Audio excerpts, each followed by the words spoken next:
Hey, what's up, guys? So I just had a conversation with my sales manager, and it was a really good conversation. Followed a really shitty weekend that we had. I mean, it was bad. Um, just a lot of breakdown in communication, just a lot of issues that we kind of had on the job site, dealing with each other, working together. Because I got him in sales, but I do still need to like snatch him onto the truck every now and then. And it was really eye-opening, the conversations that we had today, because there are a lot of challenges that we face when you're trying to grow a business, and one of the biggest ones is communication. So the more questions, here's where the issues are coming from. So as the business owner, one of your roles is like data mining. You're constantly trying to figure out how your business is doing, how it's performing, what you can do to improve on it, why are you not hitting certain sales numbers that you're trying to get to. And before you start pointing fingers at the people that you employ to say that it's their fault, it's their, they're the reason you're not hitting sales, they're the reason you're not, getting your numbers, they're the reason why you're getting all these issues and all these callbacks. That's the easy thing to do, is to start pointing fingers, but that's going to make you a terrible leader. And if you really want to be successful, you have to work on yourself and make sure that you're asking really great questions. The problem is you have to know how to ask the questions, and that's what we're finding, is that I'm asking all these questions. I'm like data mining. And there's two issues with that. One is the data mining that I'm doing. I'm trying to find out why the business isn't maybe hitting certain numbers or performing the way that it needs to. But the problem is that information could be easily conveyed in like a spreadsheet. Hey, how many leads did you call? You put that on a sheet of paper, like how many leads did you have? How many follow-ups did you do? Who did you follow up with? What form of how did you follow up with them? Was it through email? Was it through text messages? Was it through phone call? What media did you use to perform that follow-up? When was the last time you followed up? What was the results of the follow-up that you did? Instead of me having to sit there and ask you those questions, every afternoon whenever I get back to the office, or even on the phone, like while I'm talking to you, okay, hey, did you call so-and-so? Did you call so-and-so? Did you call so-and-so? What did they say? And asking, just berating and badgering your employees with all these questions, like make a system, make a sheet of paper. And then that way, if you don't have a chance to like have a conversation with them during the day, you get back to the office and you can sit there and you can look and say, oh, here's all the data that I need. So I have good questions. The other problem is how I'm asking those questions. So if I'm sitting there and like, it's stupid, but one of the jobs we were just at, we were cleaning the roof. Big nasty metal roof.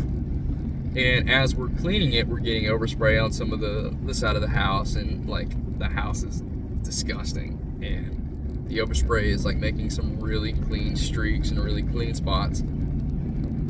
And my thought was, because we were sitting here getting overspray on the house, and I really want to ask the guy about cleaning the house while we're there, I wanted to know the conversation that was had beforehand with the guy and my sales manager. He went out there and quoted it, he saw the job, he had the interaction with him, and I wanted to upsell the house. But I asked the question the wrong way, because I looked at my sales manager and I said, hey, did you ask him about cleaning the house? And his response was, well, let me think about that. Did I ask him about the house? Of course I asked him about the house. What? I mean, do you think I'm an idiot? I came out and I quoted the roof, I quoted the house, I quoted everything. Like, this is what we do. We quote every single service, every single time. Like, why are you asking me if I asked him about the house? Just freaking blew up because I didn't make sure that he understood the reason I was asking the question. Okay, so had I talked to him and said, hey, look, we're getting a lot of overspray on the house, and I think now would be a good time to go ahead and like ask him about upselling the house. Hey, while we're here, we could go ahead and clean the house, and maybe even throw him a discount for cleaning it while we're already on the job. What was the conversation that you had with him on the house whenever we came? Did he maybe have the conversation of, oh, well, the house isn't really that dirty, so it doesn't need it? That would be a good thing to know, because then I could actually explain to him, oh, hey, I know you thought the house wasn't really that dirty, but look at the stuff that's coming off. Or there's things he's going to get it painted, and he's already got somebody coming that's going to clean it before they paint it. What was the conversation that happened beforehand? But I did not preload. I didn't front load that question before I asked it. I didn't get enough information. I didn't give enough information before I tried to gather more. And that was the issue, is that so Good Leaders Ask Great Questions. It's actually a book by John C. Maxwell, and it's fantastic. And I try to ask good questions, and I have good questions to ask. The problem is I fail to structure those questions in a way that makes sense, in a way that shows my intention before I ask the question. So knowing not only what questions to ask, but the way to ask them is probably the most important part of the whole process. Is how do you ask the question? Make sure that the person understands the reason you're asking the question before you ask it. Because if not, then what it does is it made him all of a sudden have all of this sense of feeling of inadequacy of, well, he must think I'm stupid, or he thinks I'm not doing my job right, or, he's blaming me for us not doing sales well because, obviously he thinks I'm an idiot and I'm incompetent.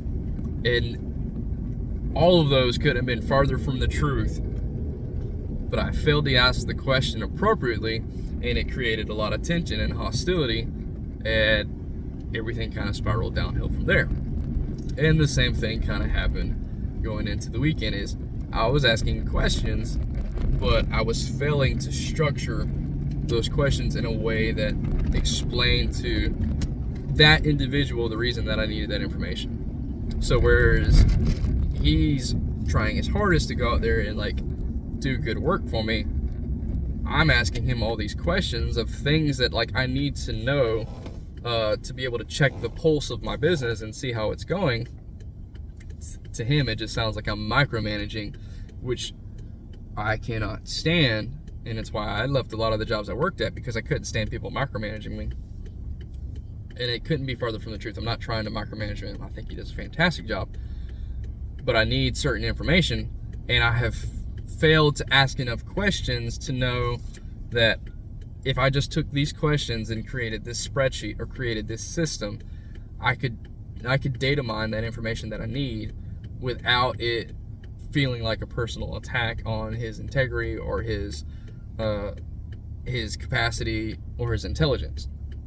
So when you're out there working and you're trying to grow a business and you're trying to be a good leader, yes, it's important to ask great questions. We always want to make sure that we're asking good questions, because we have to know how we're doing, how we're performing, how the relationship is going.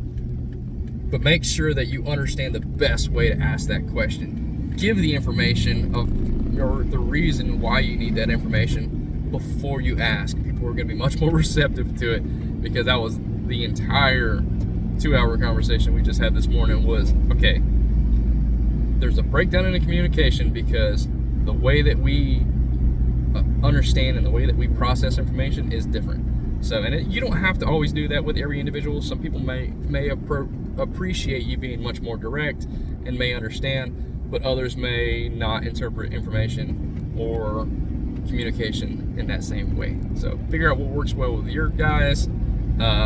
If you really want to know more about them, their personalities, do a DISC assessment. DISC assessments are fantastic.